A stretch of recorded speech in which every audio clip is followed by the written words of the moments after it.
The bouquet trembled in my hand when he said it. Celine Ward, your time is over. His first day, my last. The conference room went silent, eyes darting anywhere but at me.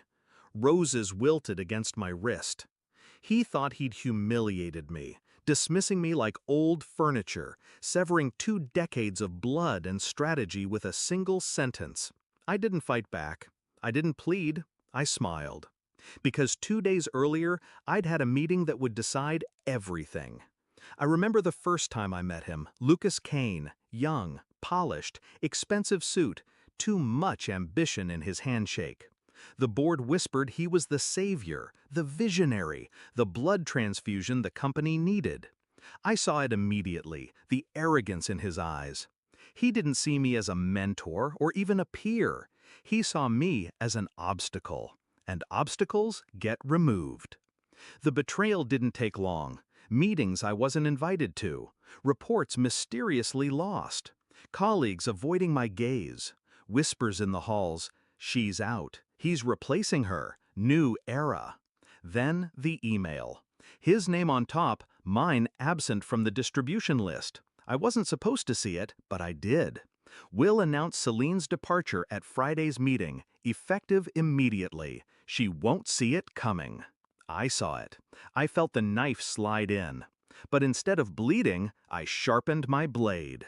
That crucial meeting, it wasn't with him. It was with the board's largest shareholder, a man who valued loyalty more than youth. He'd seen me carry the company through storms while others chased applause. I showed him numbers Lucas had buried. Risky investments disguised as innovation. Shell companies siphoning funds. Deals that looked visionary but smelled rotten. The shareholder listened.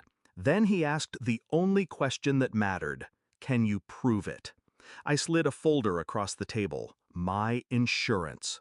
Years of watching, recording, collecting. I had proof. He nodded once. Leave the rest to me. So when Lucas Kane fired me in front of the team, I let him believe he'd won. I walked out, roses still in hand, dignity intact. Let him savor his victory, because victory ages fast when rot sets in.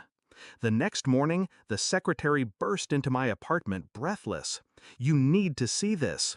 Her phone shook in her hand, headlines flashing across the screen.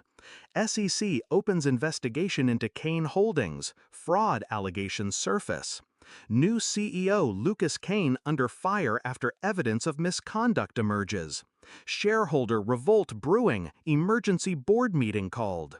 I scrolled. My documents, my recordings, my fingerprints everywhere but invisible.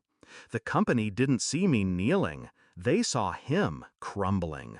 By noon, the market had reacted, stocks tumbling, partners distancing. By evening, the board had gathered, and by nightfall, Lucas Kane was out.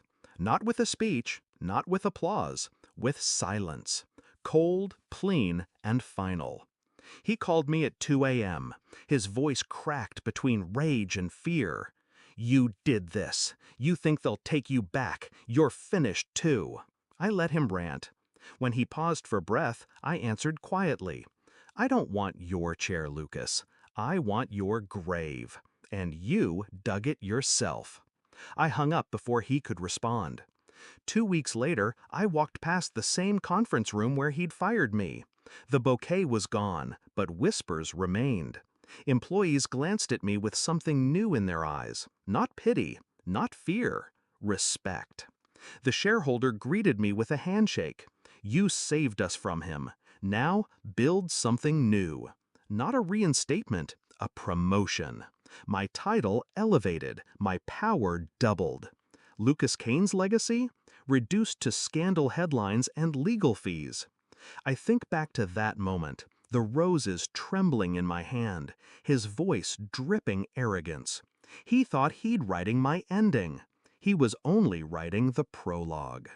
They say revenge is best served cold. I disagree.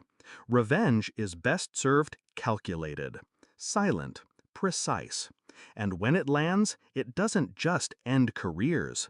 It rewrites history.